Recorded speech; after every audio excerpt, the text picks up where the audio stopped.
Well, we need the rain, I guess. Exactly. It's 8:30. We'll call the meeting to order. Roll call, please. John Regheimer, Here. Stacy Hessel, Mark Helwig, Tom Duffy, Jeff Haney. You have a quorum? Thank you. Pledge of allegiance. Pledge allegiance to the flag of the United States of America and to the republic which stands one nation under God, indivisible, with liberty and justice for all. Please read the certification of compliance, open meeting law. This meeting was noticed to the media and the public as required by Section 19.84 of the Wisconsin statutes. Thank you. The meeting agenda is set. Do we have any public comments? No? Okay. We'll consider approval of minutes of the previous meeting. Motion by Stacy Hessel, second by Tom Duffy. Any discussion? All those in favor? Anybody opposed? Okay, minutes approved. Number 8, Treasurer's Report. Brian's not here. Number 9, Senior Resource Center 2026 budget request.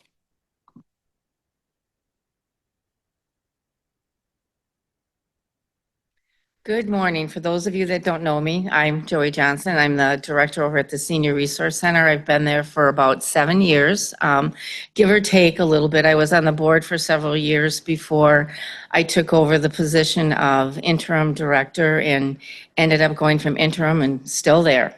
Okay, so it's kind of like a begging process today for me. I mean, we've been looking at it, different things, and every day something else pops up. We need about $55,000 to feel comfortable next year. There's a lot of things that play into that, and where we need the majority of our money is in the Meals on Wheels program. That program does not get enough money to sustain it. We do not get enough money from our participants on the Meals on Wheels program to sustain that program. Right now, I was hoping today, when I came here today, that I would have my budget from the state saying, I don't need that much money, the state's going to come across with more money.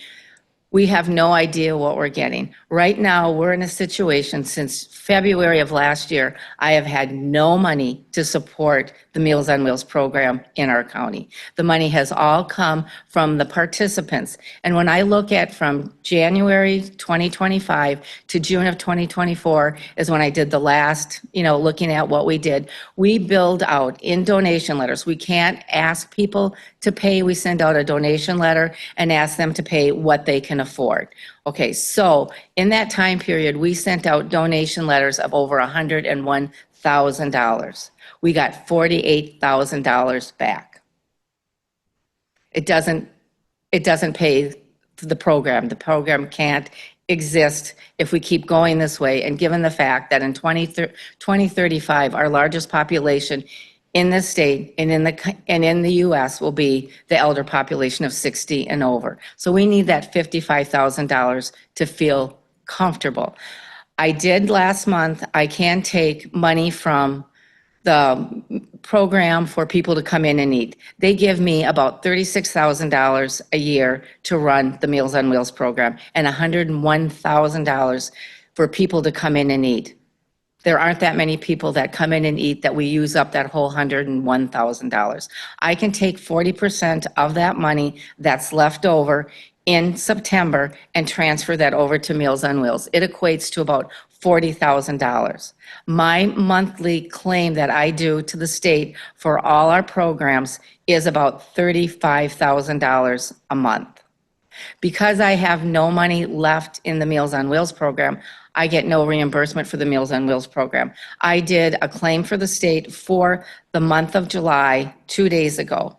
I get $9,000 back, where the majority of that money always came out of the money from the Meals on Wheels program. There's not enough money to sustain that program. So how do we sustain that program? We do over 60 fundraisers every year. And that equates to about 178 hours of staff time for preparing the meals, getting everything ready for that fundraiser, and then another 208 hours of volunteer time to put those programs on, those 60 programs. It's at the point right now where we're going to have to do a fundraiser every month to help sustain that one program. The other programs that we have, Jody's Healthy Aging programs, all of those are very self-sustaining. They're wonderful. Tom can tell you there's 20 people or more in her classes that he goes on Tuesdays and Thursdays. The same thing on Mondays and Wednesdays. Those programs more than pay for themselves. When I first got on the board, those programs were just starting and they said, you can do those programs if you can self-sustain them. We do. The Meals on Wheels program, we can't self-sustain because people just don't have the money to provide for their meals. We ask for a $7 donation. Some we get it, some we don't. It all depends on it, but they can't. So if we don't get the money to feel comfortable in 2026, this is what we're going to have to do. There's a program out there. It's called Prioritizing Your Meals. There's 3 levels to prioritizing the meals. There's the green level. We have about 400 people on the Meals on Wheels program in our county. We are going to have to reassess every one of those individuals. Some of them we'll have to do in person. Some of them we can do on phone. And then we'll have to say, okay, we only have X number of meals that we can provide in this county. You are at the green level, so I can provide 5 meals a week for you and a couple frozen meals on the weekends. Then there's the next level that is, okay, you don't quite meet the criteria. I can put you on a waiting list, or I can provide meals for you 2 or 3 days a week. Then there's the next level, the yellow level. I'm sorry, you don't meet the criteria for Meals on Wheels. If you want a meal delivered to you, you're going to have to pay full price for that meal, which is $14.78. $14.78 sounds like a lot of money, but that includes your food, the transportation, staff time, what it costs for electrical, phone, or whatever it is that goes in to provide that meal. Something else to think about with that is last year in 2024, to deliver those meals that we served throughout Sawyer County was $49,000. That's more than what we actually get in our funding from the state. And when you only get $48,000 back, you're still, basically, in the hole. So how do we sustain that program right now? It's the donations that we get from people. We are one of about 100 nonprofits in our county. It's a 12-inch pie. We're all fighting for that same pie, a piece of it. And those pieces are getting smaller and smaller and smaller. I hate to use this example, but say, for example, somebody in this room has a family member that passes away. They always say at the end of the obituary, please give donations to such and such. When they put the Senior Resource Center at the bottom of there, and we have to compete with one of these other nonprofits, we're lucky if we get $25. People don't realize that that's the largest population is going to be in 2035, and we don't have a plan or an infrastructure on how we're going to handle that in a very few short years. I was at a meeting yesterday talking about Social Security. That's another big thing that's going to come up for everybody in 2026. So you think about the raises that are going to go into for people that they have to pay for their Medicare, so they have to make choices. And it seems like what I've noticed in the county, the choices that people are making, it's not about food. We have a lot of food insecurity in our county. That's why we have food shelves. That's why people go to the food shelves, 2-3 times a week, because they can't afford the groceries in the stores anymore. I see that every day. Yesterday, we were looking at the cost of a meal that we're going to have in a couple weeks. Just the meat alone for that meal that we only have once or twice a year is going to be $300. So the $7 donation, and if 100 people, and we don't get 100 people in any one given day, it's not, the cost that we ask, doesn't cover those things. So in order for us to feel comfortable, those are we're going to have to make some choices. I don't want to go out and assess people. I don't want to tell someone's mother, someone's grandmother, someone's aunt and uncle, some neighbor, I'm really sorry you don't qualify for meals anymore. I don't want to do that. I am been holding out on that for almost 2 years, and I am one of only about 6 counties in the state that has not initiated that program. But if we don't do more fundraising and we don't get an increase in funding, I may have to do that come January, plus raise the price of our suggested donation $1 for all of our meals. And I brought with me today Don Kissinger, and he's one of our Meals on Wheels driver. And I just want him to tell you a little bit how important those meals are that we deliver to the people in our county. Before he does that, could you go backwards a little bit and tell us when the senior center broke off from the county? Because I thought it was county ran at one point, And does No, I don't think it was ever county-run. the It's always senior been a center? nonprofit. When the senior center was envisioned back in 1987 or whenever it was a nonprofit group that developed that building over there and built it with community funds. The county gave them the land. And then after that that group, that nonprofit, turned it over to what is now the senior center. Okay, I guess I was. I don't think it was, Stacy, to my knowledge, I don't think it was ever part of the county. The counties are required to have an aging unit, and that we are the designated aging unit for the county. The ADRC is not, it's you guys. It's us. They're aging, disabilities, and resources. We are the aging unit. Our responsibility is to provide the meals and the programs. Okay. And they're the other part of it. So we work together, all the time. We refer people to them, they refer people to us. We work together collaboratively, but we're two separate entities. They are under the county, we are not. We're a nonprofit. And as far as all the aging units in the county, we are only one of 4 right now that are nonprofits. Yeah, I've helped throughout my job. I've helped at other counties, and they're all run through the county. So that's just what I thought. It initiated at the county and then broke off. So that's No, I mean, there's very few of us. The only counties that are nonprofit are us, Douglas County, Brown County, and part of Kenosha County. Well- And Oconto County was, but they no longer are. Mark? But the county does give it funds, correct? Correct, yep. You need funds, I understand Yeah, that, but no. we are currently giving Yep. the senior center Yep. funds. Yep.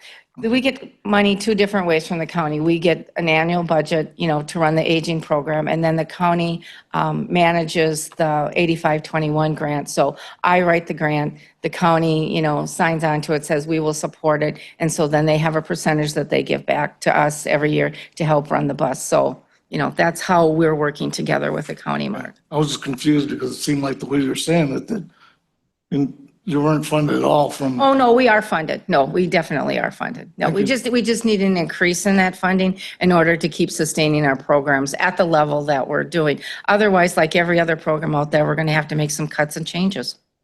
So what are you asking the county to do today? We are asking for $55,000 for our budget for this year. No, that's exactly what we want. We had asked in our proposal for 30, but when we looked at, different things, in order for us to feel comfortable, we need the full 55. so you're asking me an additional 15. Yep. I also, I think I understand it. I think everybody understands it. But when you say if you don't get it, you may have to go to a qualification program. So is that like a SNAP program? I mean, so that's like people that can't afford food will get it. The ones that you think have a criteria that can afford it won't get it. Well, the criteria is a little different than that. It has nothing to do with can they afford it or not afford it. Do they live in their homes? Can they only stay in their homes? They can't cook. They can't do different things like that. Are there safety issues and stuff Right, like that? there's some sort of Yeah, that whatever it is, qualify. yeah, It's yeah. like everything. It's not something we want to do, but like I said, I don't want to have to tell someone's mother, father, grandmother, neighbor that, I'm really sorry you don't meet the criteria, so we can put you on a waiting list. And one of the other things that we've seen an increase in the last couple of years is the number of phone calls we get from the hospital saying somebody is being released from the hospital. Could they get meals for a while? Right now, we're doing a lot with hospice, with, different services and programs, social workers from the hospital, people releasing from the nursing homes. That is continually, going up. The other thing that's going up is the people that live in their homes. I probably make 3 to 4 calls a week to Adult Protective Services for family that we have in homes that we're delivering meals to that things aren't right. So there's a lot of things. just one. Are there any federal funds available? Pardon, Tom? Are there federal funds available? Yeah, the 2 to 3% of the actual state budget is federal funds. The majority of the money that we get to run our programs that we get comes from the state. And the state has cut those funds. We do not know what they are yet. They say that the contracts are written, but the Bureau of Aging Resources and Disabilities have not released our contracts yet. And our contracts are about 3 months behind. So one last question for me is, what is the benefit of being nonprofit versus having a county-owned facility?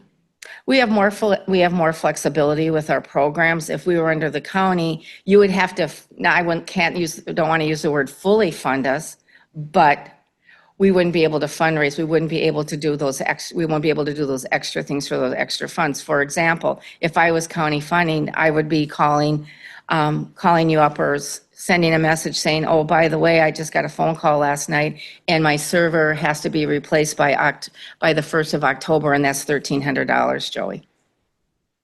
So you would be responsible for that. Well, right now, those things like, for example, I have to start thinking about replacing our outdoor freezers at all our sites. That's $20,000 to $25,000 to replace those freezers. You'd have to replace those freezers at $20,000 to $25,000. I have an aging building. I have 2 air conditioners at the senior center that air condition the bottom. I had those repaired maybe a month or so ago, and the repair person said, you're going to have to replace those, Joey, because those are the original air conditioners from when this building was built in 1987. So I'm very fortunate that they've lasted that long, and I just had to put $1,000 into them. So you would be responsible for maintaining that building. No, I just was wondering the pros and cons because I There don't are, want to strong arm people and say, well, if we don't get the funding, then you lose the food program. But if you're saying that, so that's where I'm, yeah, you wouldn't lose the food program. We would have to scale it down to meet the needs of what our budget is. And I don't want to. I've been dragging my feet with having to do something like that because there are so many people, that need it. I do routes periodically, and it's really sad to see some of the conditions that some of these people need. And I get it that they can't afford it because they don't have it. I mean, we have a guy that, basically there's nothing to his house, and he needs that meal. And it's not just the meal, it's the fact that there's a driver there, and Don can talk about that. There's a driver there that's talking to them, checking on them. We had a person, 2 people this week. One APS had to take into protective custody because the driver had gone there one day this week. He wouldn't get out of bed. He had a dog. The dog had messes all over the house. So it's those kinds of things that we see before anybody else sees. He has no neighbors. He lives out in the middle of Moose Lake. He has no neighbors that you can see visibly. So that driver that goes there 5 days a week is able to see that and take care of those things because there's nobody else checking on him. That's why those meals are so important to so many people, to over 75% of the people that we serve. Okay, so Don wants to come. Yep, we're gonna have Don. He's one of our Meals on Wheels drivers in Stone Lake. Hello, thank you for having us there. My name is Don Kissinger. I'm a lifelong seasonal resident of the county, and 4 years ago I retired, and now I live here permanently. So I've been a driver for a little over 2 years. I'm on the board for a little over a year. I drive the, southwest area, Stone Lake area, and anywhere from 10 to 15 people is what I drop off meals to a day. I go from maybe 60 miles to 80 miles, depending again how many people we have. So my route is between 2 and sometimes 3 hours a day. So some of the things that we're vital for, I think, is we can help determine if a welfare check needs to be done. Honestly, in my area, there's 2 houses that are uninhabitable, but people are living in them. It's pretty disgusting. We do simple tasks. Sometimes I'll bring in the mail for a person. Sometimes I'll take the garbage out for a person. Sometimes I'll carry something from one room to another. These are things that they can't easily do. As Joey said, we're an ear to listen to. Now, we have to get through this route, but sometimes I am the only person they see for the entire day. So I kind of have to regulate how long I'm going to be with them, but that's what I do. This summer, I had a person that I typically stop off, and they're there opening the door, ready for the meal right away. That person wasn't. I went to the door, it was locked. I went around back to talk, to see what was up, and a chest of drawers had fallen on him, and all I could see was his arm. I could talk to him because the window was partially open. And I called Joey. Joey then ended up calling the sheriff. He was third on my route, so I had a lot of people. And they brought the sheriff in. He ended up being in the hospital in Duluth for a week before he then was brought back. I had one instance where a person that was more than an acquaintance, I don't want to say a friend, but he lived in my vicinity, so I've known him for a number of years, committed suicide. I'm the one who found him. I, then had to call the sheriff and continue on my route, but I was it for him. I mean, he and I, we would talk about Wisconsin Public Radio because he was into that kind of stuff. I was too. So, it's unfortunate. These people are your parents, your grandmas, your aunts and uncles. There's a person that I deliver to who has Alzheimer's right now, and when she was in her years of doing productive things, she was a teacher. She was on the Sawyer County Board. Now she lives alone, and she shouldn't. We had to deal with helping her get her heat on this past winter. So these are just real world things that we should not be letting the residents who grew up here, were productive here, and are going to die here, live barely a subsistence of life. We need to take care of those people. I guess that is all I have on what I do. Like I said, I don't know if I mentioned, I've been doing the road for a little over 2 years. I'm on the board for a little over a year. Any questions? Another thing that Joey had mentioned, asking $7. I think if I'm not incorrect, is that the meals cost $14 to actually make. So it's pretty damn hard to break even. Thank you for your time. Thank you for what you do.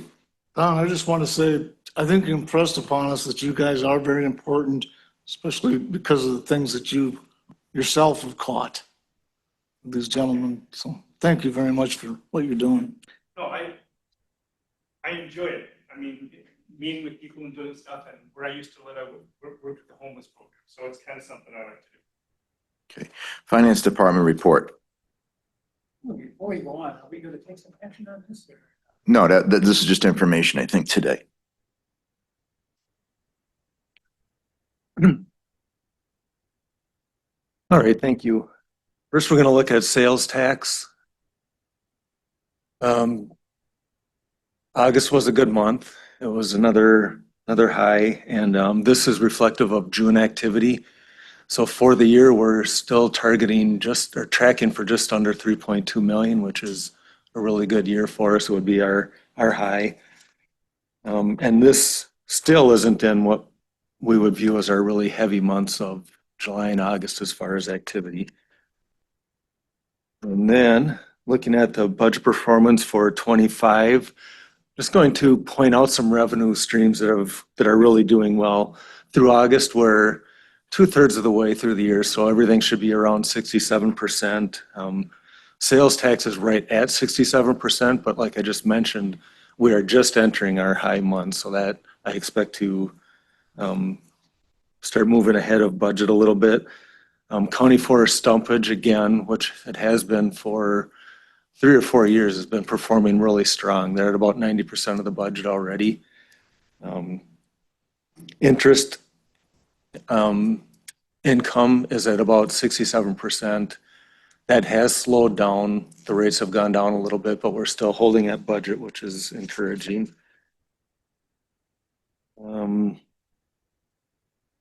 Another one is ambulance is actually up quite a bit from budget, which is good. We've been working hard to get some more transfer income, and we've switched billing companies, which I think has helped a little bit.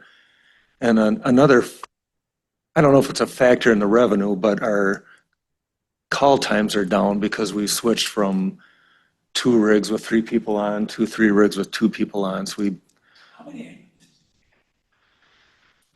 we run 3. We probably have 6 or 7 actual ambulances right now. John is considering paring that down a little bit. because he also has to outfit those. And then that stuff spoils and that, each one of those, if we're not running it consistently, can be up to $30,000 in medical supplies that spoil. I wouldn't say they just sit. I think some of them are stationed at, in towns, at fire departments. So one Stone Lake, we could discuss that one. There might be one there. John would be able to answer those questions. But I know in the past we've had them stationed other places. What we've found is having them stationed here and being able to drive right out from here has helped response time versus people having to go to those sites and then take a call. And then child support is also ahead of budget by quite a bit. On the expense side, everything's running really well. Again, we should be at about 67%.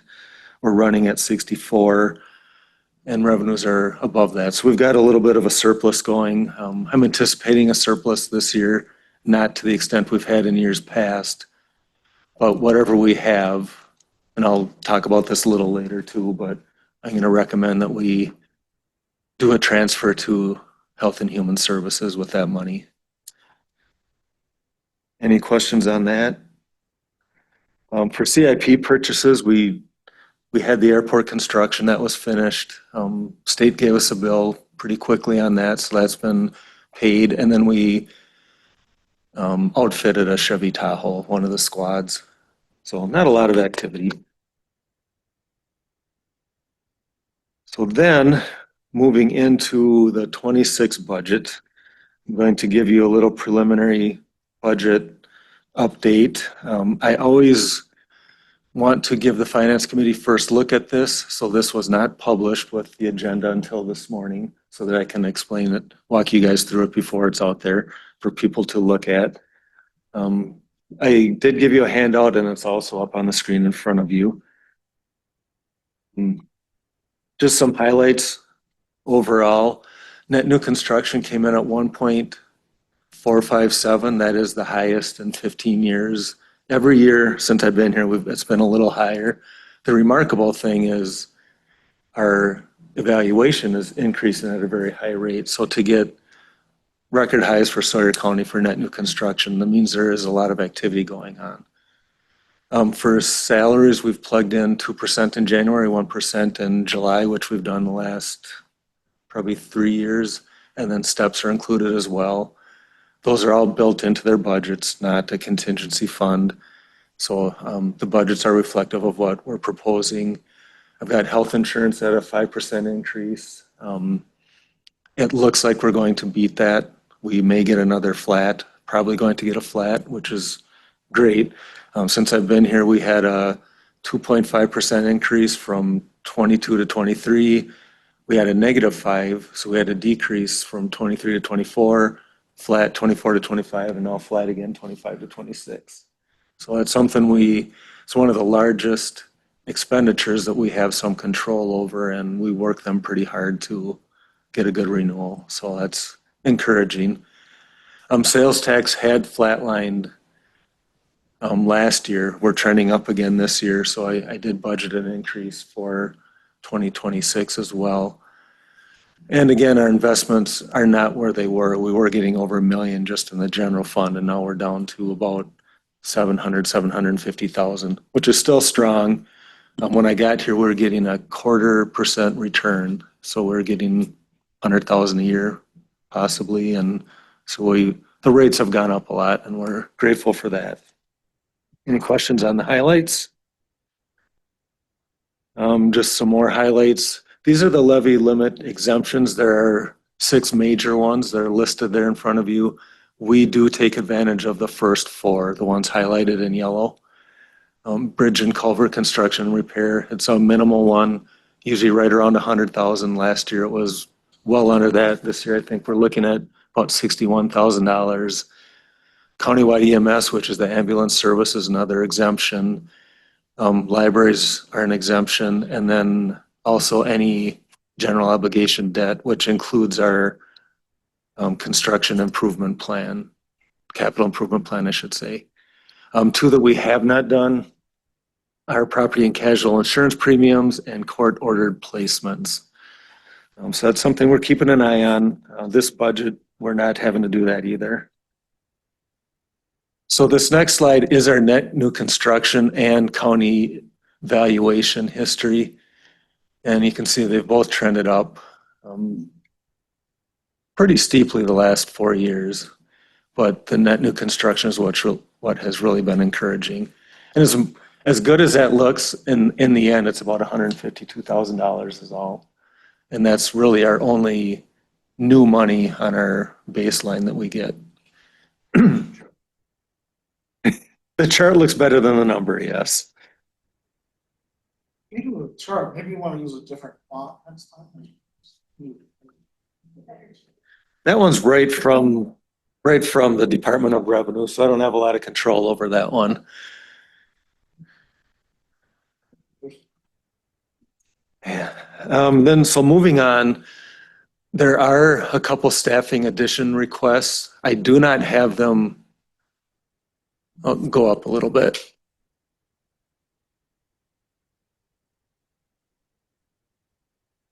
So there are two requests. There we go. CJCC has requested through HHS a grant writer position, a 1.0 FTE. It's a good idea. I think it could pay off down the road. There's some, that's what they're asking for. There are some things I'd like to track before we do that, so I have not included it in the budget. Another thing I've asked for is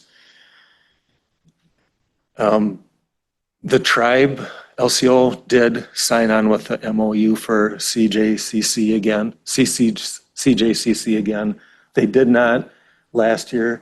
Part of that is a $50,000 contribution to the county. LCO has a very strong grant writing staff.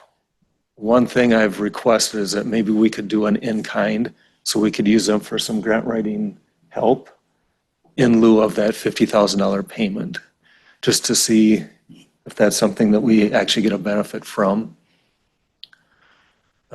Jumping into a full-time grant writer position, it wouldn't be a cheap position, and there's no guarantee we'd see a return. So I think this is an intermediate of seeing if we can get some return with that. Yeah. So that's probably going to be my recommendation in the end. I'd like to hear your thoughts on that. Does our UW, doesn't she do grant writing? Like, isn't there a in-house already? I don't think we've used her in that capacity. That's something I can ask about. Okay. I just can't imagine having a full-time grant writer. I mean, writing grants every day. Through, Well, part of it would be the tracking, but Yeah. in finance, we're doing the tracking now. Yeah. So it's not something we would Um, need. Along the lines of that MOU, if we received the $50,000 from the tribe, by chance? That's part of the MOU that we would I mean, receive. do actually receive them? We have in the past when How we've been under the contract, yeah. about this year? They just signed it a month ago. I don't, are we gonna have, I will invoice them for it this year. This would be, if we do work out an agreement in lieu, that would be for next year. yeah, hopefully it's not gonna be 8 months into the year for 2026. Because it's a yearly thing, isn't it? It is, yep, and it renews, I believe, in January. Right. So it was late. And it was October, excuse me. August, I think, Just- when we yeah, got it just fully last month, executed. so. Yep. Those are all things we're working on improving. And then the other one, John from the ambulance has asked for a half-time secretarial support position. And this one does make a lot of sense. The ambulance department is a large department. It's the only one over 20 staff who does not have any support staff at all. So, and this one does not affect the bottom line of the general fund because the ambulance is levied outside of the revenue limit. So it wouldn't be a detriment to the operations of the county to do this position. Again, I haven't put it in at this point, but this is one that I think would make some sense, and it's, But the CJCs. it would. Not directly. There's that, do you guys remember the LATCF funding we received about 2 or 3 years ago? We've kept that away and not, because it's one-time funding that we haven't wanted to put as an ongoing expense.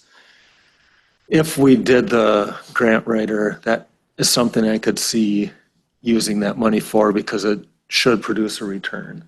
So we've got, I think, $647,000 in there that we have not committed to anything. I was afraid, looking at the first look of the budget, when I got all the requests in, we would have to start using that to balance the budget. I don't believe I'll have to do that at this point. So that would be an option that wouldn't take anything from what we're doing, but it would take from that rainy day fund we have available. So an indirect effect, not necessarily a direct effect. Let me ask a question. Since we have speakers this morning, how would that additional $15,000, how would that affect our budget?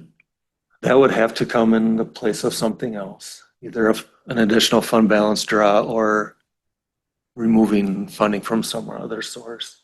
Same with everybody.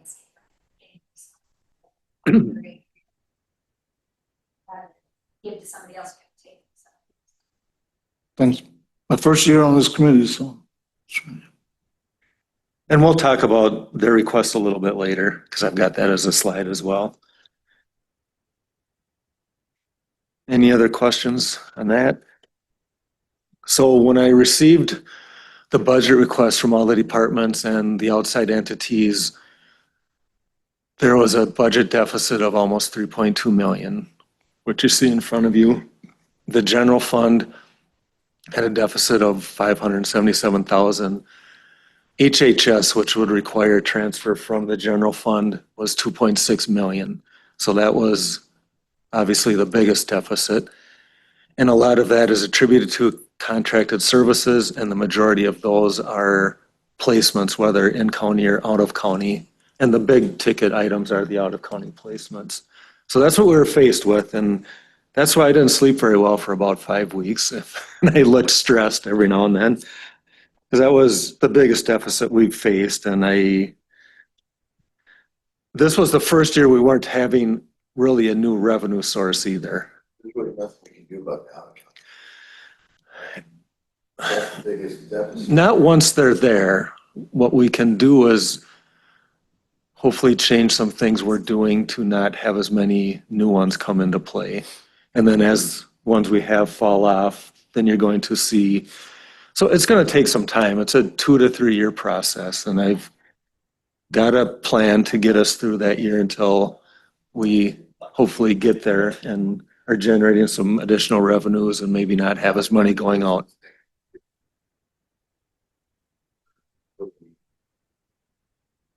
Could be Walworth County, Walworth County, it could be anywhere in the state.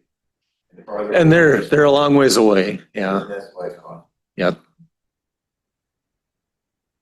And the daily costs, not only the transportation getting there, the daily costs are high. Which even if we had a facility, in, say, the Eau Claire area, yes, the cost would still be high, but transportation there would be a little less. So they no longer go to Eau Claire? They know. No, they that's used been closed for a few years now. to. Okay. Yep. And I don't know what we can really do up front. I mean, we can't just say, nope, can't go. Well, especially a court-ordered one, we can't do anything about. But that's why we're trying to improve services to not get to that point. And we've made some strides with adults. What happened was the youth population began to have more challenges, and we didn't have some of the preliminary services in place that might preclude getting to that point of out-of-county placement. So that's what we're working on. And we've been meeting regularly. Run around, Washington down the road. Yep. The state says you gotta do it. What does the state do for it? They have a facility, That's where we take them. that's what I mean. Yeah. State facility costs. But we pay 100% of that cost? The state? We used to pay, I'm sure we paid a fee. daily fee, and I'm sure it was figured out what it would cost with the population they have to make it go. And the other thing that was happening is, I think statewide, fewer were going there, so then the cost went up per person. Well, one nice thing that happened with this new state budget was the cost for this facility was gonna jump like, what was it, $900 or $1,000? And now it's actually going down a couple $100. So that was a very nice movement. So I think, the initial budget probably was based on what the cost was, or possibly even what it was going to be. And now we've got better information, which we can reduce the cost. All right, so then moving on to the next slide. The adjustments to fund balance draw. I'm still unclear what Joy was talking about with the request, because their request for this year was $240,889. And out of that, $79,888 is that pass-through grant that we get to the county that we give directly to Senior Resource Center. So their net ask was $155,000. We gave them last year $140,111, and I do that to get to an even number that we're giving them as a check or an allocation. And my recommendation is that we reduce their request by $909,889. It's still an increase of $5,000 over last year. They had been held very low for years. Andy and I got here in 2022. Their allocation outside of the grant was $105,000. Well, last year, like I mentioned, we've gradually moved up in those 4 years to $140,000. So we've given them good increases since we've been here. The 140 is gonna go to two and a quarter? 140 comes out of the 220. 225. Yeah. What's this 140, but yeah, we got 234. So the county gives them the 224, but out of that, there's a pass-through grant of $79,889. So what comes out of just county levy or revenues isn't necessarily levy, it's just our total revenue is the $145,000 then. So the 234 request was 15,000 over what they had last year? That was what you spoke about. Right, you said. We will get to a slide where I have all this laid out, so if I can ask you to hold those questions till we get there, because right now I'm explaining it. We're gonna come to a slide that has it laid out. Only because they spoke. I mean, I think I've always found this topic very difficult because, rightfully so, the examples they're giving are tugging at your heartstrings. They are, yep. And so I hate being so callous and cold to it because that's a terrible story. So my question, as I'm thinking out loud, is those are the ones that they're highlighting, the ones that are, they need it. And I don't know. I think they have a point there, but she wouldn't like that point that there's a qualification system that comes in. I mean, Well, it's almost like we have a government funded restaurant within the county. I mean, of which some of those people desperately need it. Mm-hmm. Do they all desperately need it? Maybe that's the case. I don't know, but I would doubt it. Our meal cost is high too. She mentioned $14.78 cost per meal, and we've met with GWAR, who is the state. That's the state program that basically funds this. We give our allocation, Mhm. but the majority of the funding for Meals on Wheels comes from the state. And we've also met with a consultant, and we are high compared to other counties as far as the cost. I don't know why, if it's because of our land mass, transportation. The portions. We have It's a meal and a half. What does the tribe kick into this program? that I don't know. I mean, they're part of the program, I assume. Ooh, To the county. yeah. Well, like you say, John, I didn't want to be callous either and ask, say, well, it sounds to me like you have people on there that really don't make Don't, the right, make the criteria. cut, right. That would seem to be something that would be in place all the time anyways, like Right, you if- qualify, you don't qualify. You don't qualify, you want to come, and I understand there's a social aspect, and you pay the tag. I just think, to me, this is like along with the library, ambulance can do this sometimes, as a collective board, our heartstrings can be tugged on, and I think we have to be compassionate, but also smart and make right. So I think we need to really be prepared on these types of things, because in my short time in the board, I've seen us cave at the last moment, 10,000 here, 20,000 there, on a lot of different things. And it's usually because it touches our heart. And you know, if I'm them, that's how I'd market it too. That's how marketing works. Tug at that heartstring, you'll get what you want. So I don't know what we need to do to be prepared as a board. Maybe the board wants to give it all. That's fine too. But I mean, I've felt confusion in the past years, like, well, how do you even argue this without looking like the biggest a-hole at the table? Agreed, yeah. But you do have to be passionate, as you say. Absolutely. I mean, John Righeimer's belief is that there is a social safety net that is required for a certain sector, and it goes back to that qualification piece. Well, it goes back to my question on why it's not county operated like other counties are. So a nonprofit has different formulas, excuse me. And so I want to make sure that we're doing our due diligence to serve the county while serving, I mean, we can't serve every nonprofit in our county. And so just entertaining that thought of the county taking it over like other counties, and maybe that's a helpful transition, but Well, that would be like, you know, say these food shelves, like, you know, myself come in and say, hey, you know, I need $10,000 for my food shelf. Just like she says, we can't go every nonprofit. So, Is the state budget still unknown? She didn't know what She's talking about the funding from GUAR, which comes from the state. that might. Yeah, and the overall must be settled because the state budget is done and passed on. I don't know if what she's referring to as the individual allocations through GUAR, which I'm assuming that's what it is, hasn't been settled yet. Mike, could you find out about the LCO, what they're contributing to this? 'Cause I we can ask, put yeah. Meals out there, correct? Yeah, they're county residents. I'm assuming that we do. Yeah, I would assume so, that we, They would have to. Right, that would be an ask and a nice favor they would do. Well, this is a contract, like this is not a county-run program. Okay, good point. We are a donor to the Senior Resource Center who runs the program. So, yeah, I mean, So if they were not going to contribute, we could exclude them no, from the program? no. Oh. Oh, that's your point, yeah.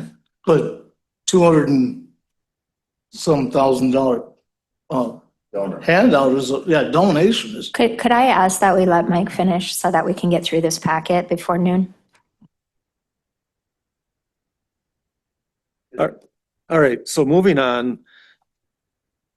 Since the budget was very tight this year, I really analyzed revenues, and we've historically budgeted very conservatively. But then we've been left with a surplus at the end. And instead of having to make cuts when maybe we didn't have to, I really analyzed revenues and then talked to departments to see if we could increase some of the revenues and also look at some expenses too. So the stumpage is one we've always come in pretty well over budget. So I asked Greg if we could budget $2 million versus the 1,665, and he was okay with that. Our history has shown that we've reached that. I think in 2024, we actually almost hit 2.5 million. I don't know if we're going to hit that in 2025, but I'm pretty confident we'll hit the 2 million. There also was a county forest aid revenue that was not included in the budget that we do get always, so I put that in there. Circuit Court, and when I'm looking at these, this isn't the total revenue for their department, this is the revenue that I asked them to look at and if we could increase. So for Circuit Court, there was budgeted 133,000. and I believe that was 3 different revenue sources. I asked if we could increase that to 185. I believe we took in 187, 188 in 2024, so that was agreed upon as well. Register of Deeds, same situation. I asked to go up to 295 between 2 or 3 different revenue streams. I think in 2024, we hit 317,000. Sawyer revenue in this surveyor, I mean, this isn't a big increase, $4,500, but it, you know, when I'm looking at a deficit of 3.2 million, everything counted. So we agreed on that amount. And then some sheriff's revenues as well, an increase of $42,000 in the budget revenues. The, isn't that state funds? There are some state funds and some aids, and then also some charges for services, yeah. So yeah, a lot of that is we pretty much know what we're gonna get. So then the next slide is some expense adjustments that we made. IT had asked for quite an increase. The spending for 2024 on the 3 accounts that I focused in on was $250,000, and they were asking for 316 or 406,000. So I got that down to 316. They agreed to that. There was an increase in Register of Deeds expense. Our Laredo program wasn't budgeted for, so I threw that in there after talking with the department head.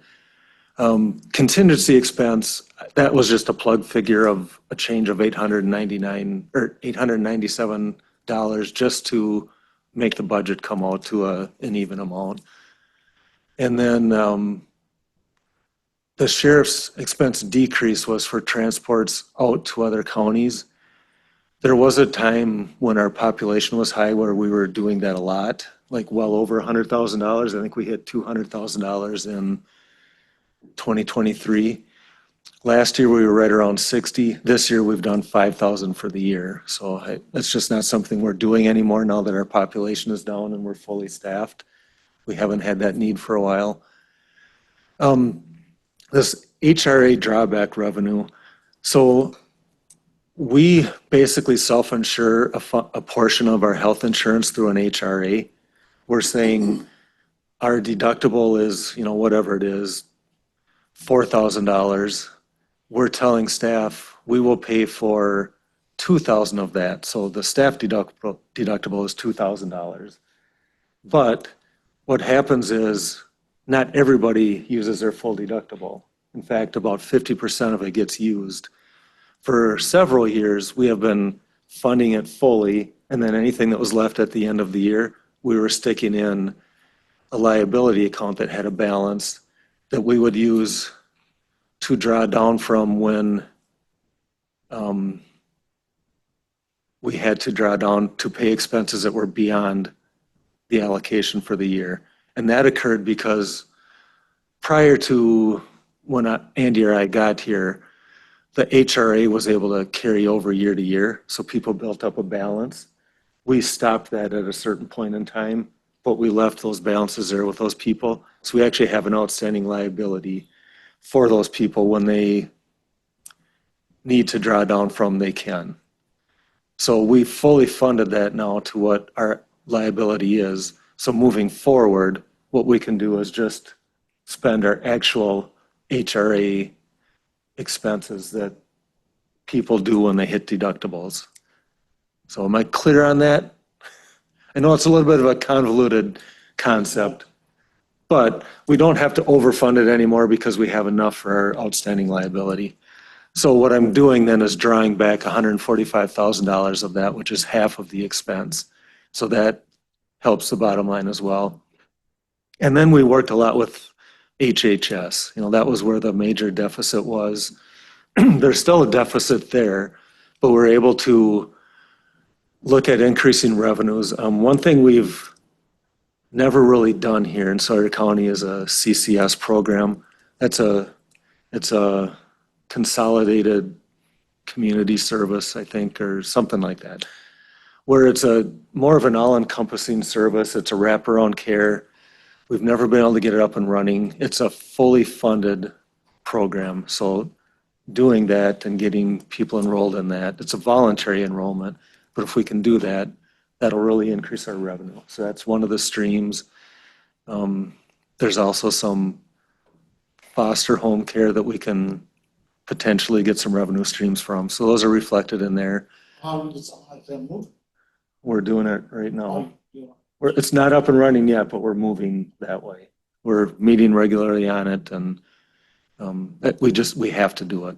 It's something that we're missing some revenue streams by not having it. And you could argue it provides better care because it's more of a wraparound as well. And then we've looked at some of the expenses. A lot of it were those out of county. Some of them we were able to adjust because, again, our cost is now reduced because of how the state budget played out. And then also administration for HHS analyzed where some of those are, the placements and what the steps they're taking, and if we're able to pull them back in. And then also with our programming on the front end, not have as many in the future. So we were able to work a lot with them and get their need down. I'm also, as I mentioned, anticipating a 2025 surplus in the general fund, which I'll recommend we send to HHS to build up their fund balance again, which will help them for next year and future years. So then that came down to an adjustment of almost 2.8 million, which left what we would need as a fund balance draw of $383,000, which is less than we've had in years past, actually. The difference in years past is, as I mentioned, we've been conservative on our revenue projections. We always exceeded them, never have had to pull from fund balance in the past. This is more likely going to have to be a pull from fund balance, but it's a smaller one. And we have a healthy fund balance. Our unassigned balance is at about 54% of expenditures right now. Our board policy says 30, so we're well above that. So we can do this for a few years as we work through getting our programming to where it's more self-sustaining. And the thing I haven't even mentioned yet is we have the hope of some carbon credit revenue coming in the future. Any questions there on how we got down to our draw? We won't be in carbon credits yet, but we'll be making progress at least. So then here's a look at the partner organization requests. And the library ones are prescripted except for the in-county ones that we contribute to. And the Weiss Community Library asked for quite a large increase. So I've got 4 years of history there, 22 through 25. And then I've got the 26 requests from each of the entities, and then what I would be recommending we move forward with. So Northern Waters is a prescriptive one with a minimal increase for 2026. Weiss Community, as I mentioned, they're asking for an increase of $35,000. And again, libraries do fall outside of the revenue limit. So we can do their full ask. It will affect taxes, not affect county operations. It's a big ask. We've typically held them fairly flat. We did give them an increase last year, recommending an increase over last year, but not to the extent that they're asking. And then on the far right, there is the formula for what we owe them according to state. Do we have any idea throughout the region or the state of another county that handsomely funds the libraries like we seem to do here? That's something I don't have, no. I mean, just seeing this, it seems like at some point in the past, I'm only guessing here, that somebody was really into libraries in the county here, and they set that bar so high, and we're continually chasing a number that was set high for whatever reason. Yeah. And now, example, they're asked for 245, you're saying 215. The outcry is going to be that we hate libraries and that we're trying to close the library down. When so it's kind of been flipped on us. They were maybe overly funded in the past. Well- You know, I mean, I still don't understand where the formula is 122 and we're like way overfunding the formula, but we're the bad guys if we don't fund it an extra 15 grand. I don't know. Understand the library part, I'm sorry. What's the 122? Is that what we're required? That's what we're required by state statute to fund the library. But we have been around 200 to 210. Well over the formula. Yeah. So most, This year we bumped up an extra whatever at the last moment, 10, 15. I mean, so It's it's 10. the top. Yes, that was one of the, It was, yeah, so it was at the final meeting when we approved the levy and budget. Yep. That's pulling on the heartstrings. Mhm. so most libraries are county funded with the formula, but then the municipalities that they're in pick up the slack. That's correct. This was long before I got here, but what I've heard is the city was funding it at one point, or city or town. I think it's city.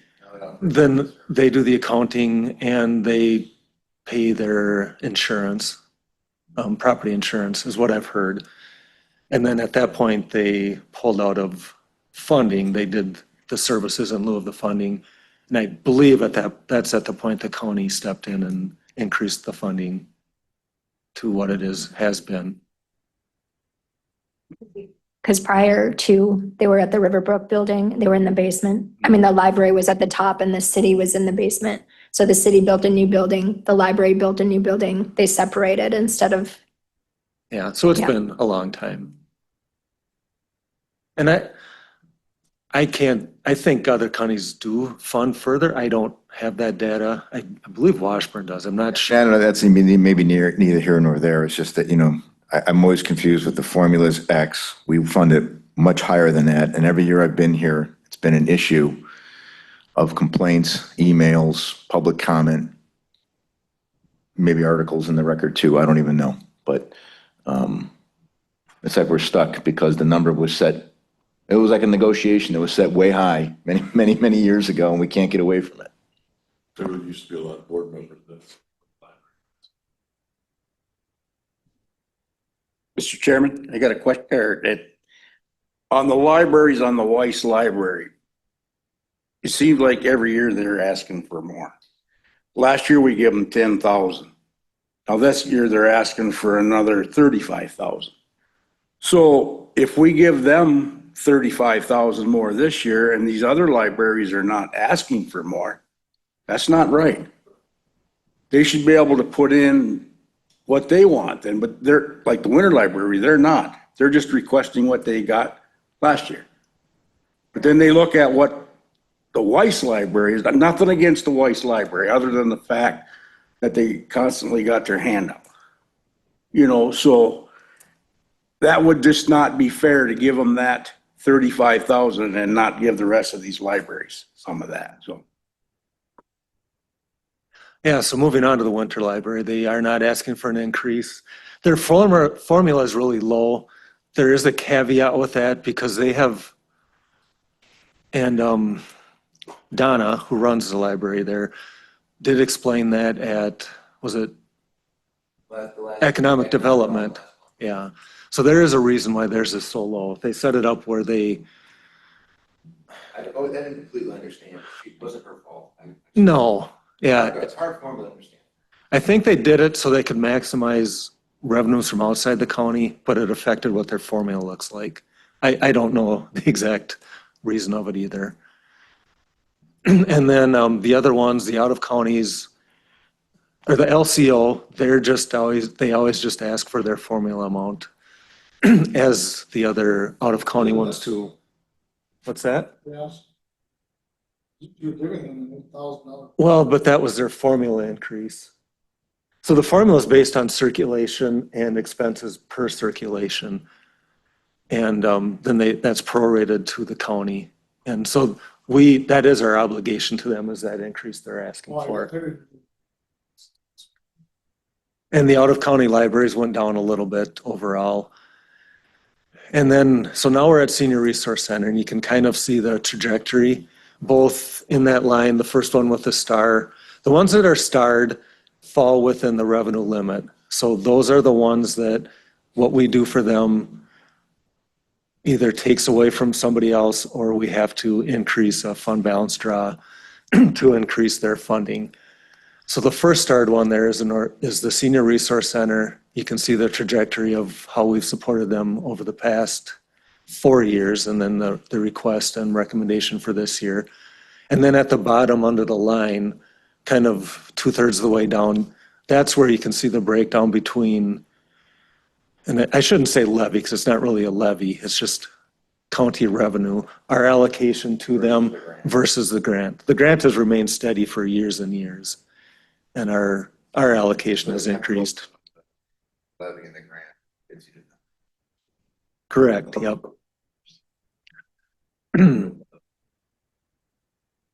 And then Nemacolin Transit, it looks like they're asking for less. This, I believe, was another one where they asked for 170, but it was increased. They asked for 170 in operating and 10,000 in CIP last year. We couldn't do the CIP. So then I believe at that final board meeting, that was added to their allocation. So it looks like it's less, really it's for operations, it's what they asked for last year. Hayward Lakes, they're asking for the same they've asked for several years. Northwest Regional Planning is another formula. If you've participated in that, their expenses divided out among participating counties, and that's where they arrive at their amount. The fair asked for the same amount they've asked for the last couple of years. And same with Economic Development Corporation.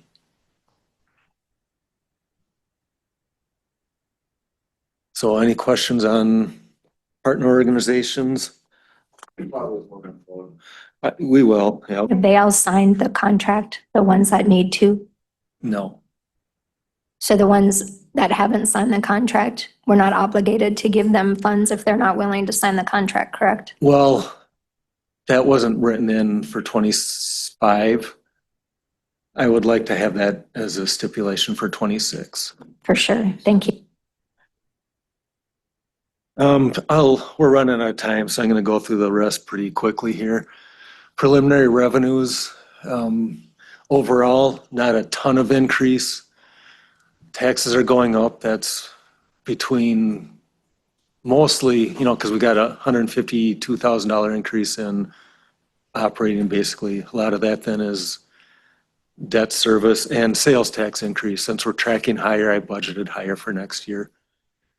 Intergovernment revenue is shared revenue, aids, and grants, and we do get a lot of money there. And that's one we're looking to increase with some of our changes in HHS. Licenses and permits, that's a little bit of an increase. I'm guessing that's a lot to do with tourist rooming house that we didn't have on the books at the time in 425. Public charges, little of an increase there. Most of that increase is due to the increased budget for stumpage, because that is considered a public charge for service, and ambulance. Since we're tracking higher on revenue there, I budgeted higher for next year. Intergovernmental charges is a very small amount. And then miscellaneous, that looks like a big amount for miscellaneous, but there are some big categories in there. There are some donations from fund balance to funds, some indirect cost, which indirect cost is a study we do which takes kind of all the central office costs and allocates them out to departments. The reason we do that is some grants allow that kind of allocation to be reimbursed. And then also ambulance, since that is outside of the revenue limit, we allocate a cost there. And child support, we get aid reimbursement for those as well. Make real quick, so taxes are going up because of not per unit necessarily, I'm trying to think of the word. I mean, we're not necessarily increasing taxes, it's going up because the housing or. No, the tax base itself will Is growing. increase. The mill rate's actually going down. That's what I meant, okay, mill rate. We'll get to that too. And interest is also included in miscellaneous. Other financing sources are fund balance draws and transfers, and then any capital expenditures, which we do have those each year. On the expenditure side, this is more by fund. The general fund is increasing. That's because we're having to increase our transfer to HHS or other funds for that matter. HHS is actually going down from budgeted last year, still an increase from 24. Highway, looks like there's a big jump from 24. We changed budgeting to more, with our change in leadership at the highway, we got more involved in that. We looked at what our actual revenues and expenses have been, and we're budgeting that way now. Debt is going up a little bit. That's part of the tax increase. We have both the new debt issue for the communication upgrade and then a little increase in CIP as well. CIP being our capital improvement plan. Capital is the actual expenditures there. So that is mainly that project it's already started, the communication project. And then other, which is all of the other funds that don't fit into these. So there are several special revenue funds that falls under. The Sheriff's Department has a few. HHS has one that is called, Randy, remind me what that's called? Agent of the State. So there are several that fall under that category. So then next slide shows the property tax levy. You can see the general tax levy that's got a minimal increase. Ambulance is going up a lot. There's a reason for that. In 2023, we had a surplus in ambulance, so that went into ambulance fund balance, which is its own fund balance. We drew that down for 2024. So now we're back to our regular tax levy for ambulance. So that's the reason that's going up that extent, which is another reason the levy is going up overall. Health and Human Services, similar to the general fund, just a small one, but we're increasing our transfer there. The next two are staying the same. Nemacolin Transport, that actually comes from tax levy that we sent to that, and that is again going down a little bit. Debt service has a little bit of an increase. Again, that's due to that issue for the $882 million debt issue for that project for the emergency services. And then highway, we're giving a little bit more of a tax levy to as well to come up with the increase. And again, if you look at the very bottom line, with the increase in property valuation, which again was helped by the net new construction, the tax levy rate or mill rate, as it's commonly referred to, is going down from last year for several years in a row, which if we go to the next slide, you can see what the tax rate has been for the last several years.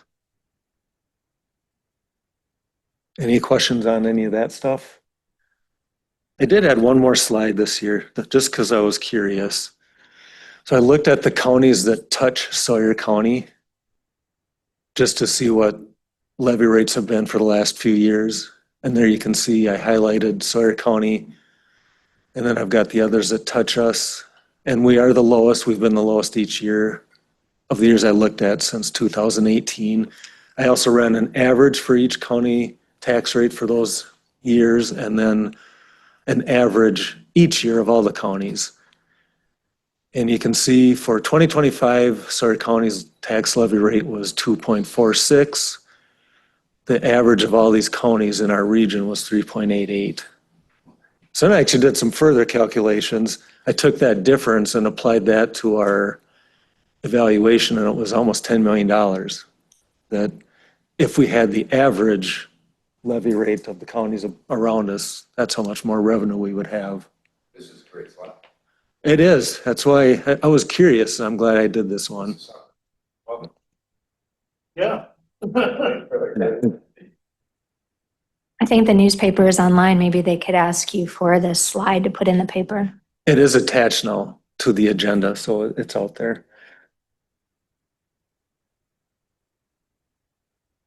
All right, so then moving on, we still have a couple things left. Department budgets. So this is HHS. I'm just going to highlight some things. This is like a 80 some page report, or I don't know. For 2024, we did do a 1.3 million transfer from the general fund to HHS to make them whole. And then for 2024, we did run under budget for CCS, which is the program I mentioned earlier. We've really never got that up and running. And then juvenile justice costs were a little over budget. So those are kind of the highlights from 2024.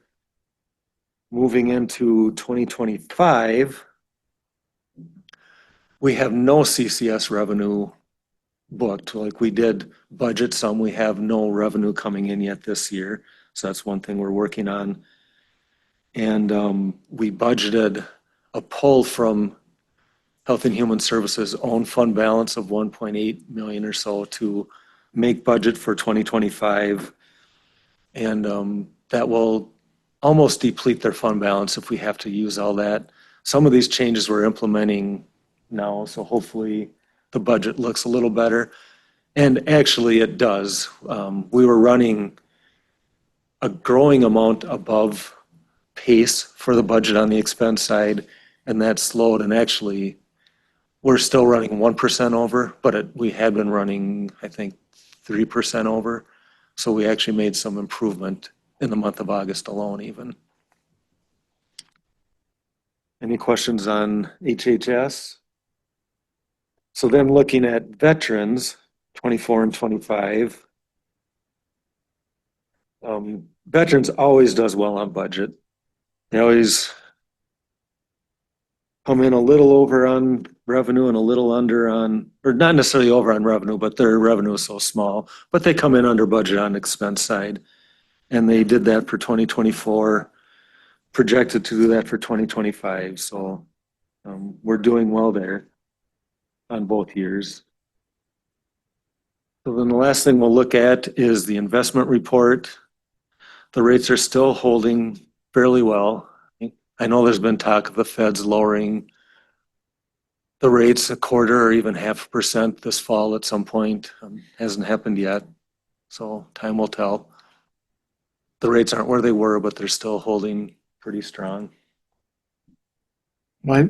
Yeah. I had a question on the Wisconsin General Fund where the previous month was 1,000,008, and then the current month was 4,000,009. What's the increase?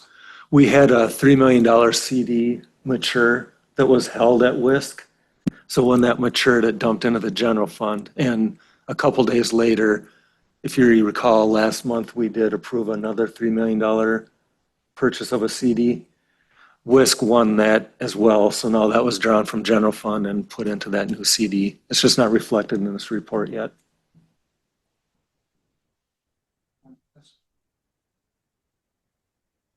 Thanks, Mike. Great job. Any board appointed committee updates? Any correspondence, reports from conferences and meetings? Any future agenda items you'd like to say now? Thank you for your time. Meeting adjourned.